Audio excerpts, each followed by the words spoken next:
Part of the many things that was thought impossible by humans thousands of years ago would have been the thought of hosting wild ocean animals, like sharks and whales, in a building apartment for anyone to see, talkless of touching. But things soon began to change with the emergence of technology. The most dreadful of wild creatures of some of the deep ocean can now be seen in the middle of cities and in the home of some people. However, this advancement came with a huge price that seems not to have an end. The events in this video is an example of the price we humans pay for the impossible task we made possible. Welcome to Amazing Animal Stories. Dawn Brancheau's death is one of the most tragic sights in modern history.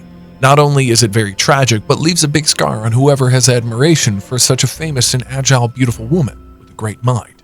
The early part of February 24th, 2010 started on a good note, with everyone in the stand occupied with one of the many wonders humans have successfully pulled off. That is the wonder of sporting with wild animals in the sea.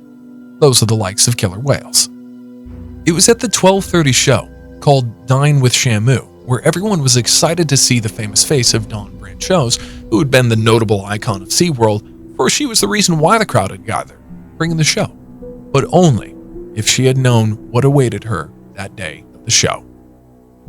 During the show, Dawn enthusiastically did her best to entertain the audience along with her favorite orca, called Tillicum, a 12,000-pound killer whale who was also 20 feet long. It was an amazing moment like every other day at SeaWorld. People in the crowd were thrilled.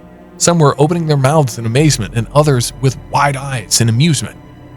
The event, which started on a good note, finally ended on a beautiful key, leaving some viewers to stay back and watch the orcas rest. None of the orcas that day were exhibiting aggression during or after the show. It seems they really enjoyed the sport. Everyone thought the show was over. What they didn't know was another show would soon begin that would mark the end of such amusing sport in the park. The hard-working whales were receiving their reward for their hard work and cooperation during the show. Dawn, like usual, was with Tillicum, her favorite orca, at the edge of the pool, rubbing his head. She was lying with her face next to Tillicum's on the slide-out, which is a platform submerged about a foot into the water.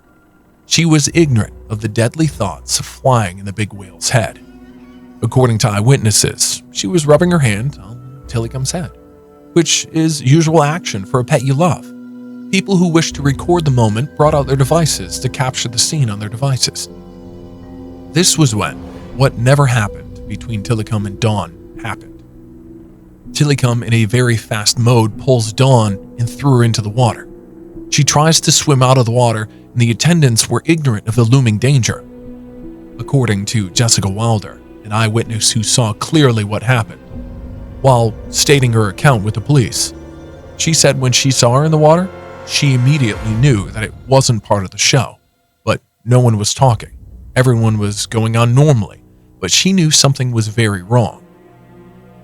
Dawn tries to swim out, but Tillicum restrains her and clenches her in his mouth.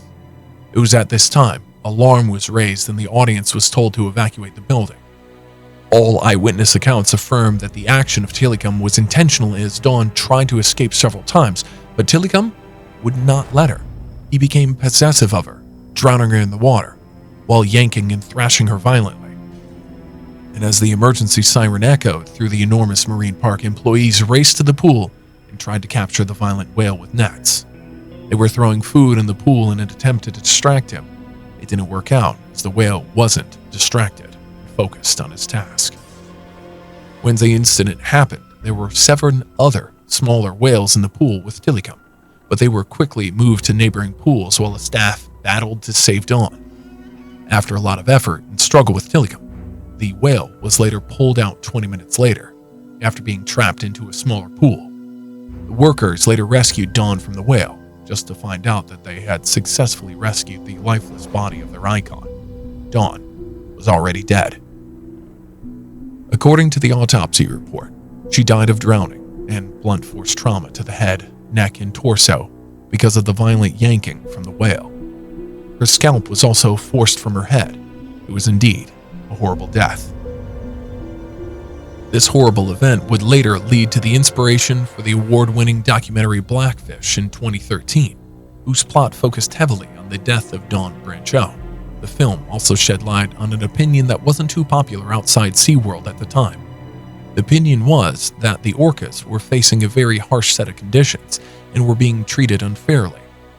It could be the anger of this unfair treatment that made Tillicum, which was the largest among the whales, attack Dawn, since she is the major figure that has been used in perpetrating this unfairness. This speculation became very popular after the release of the Blackfish movie.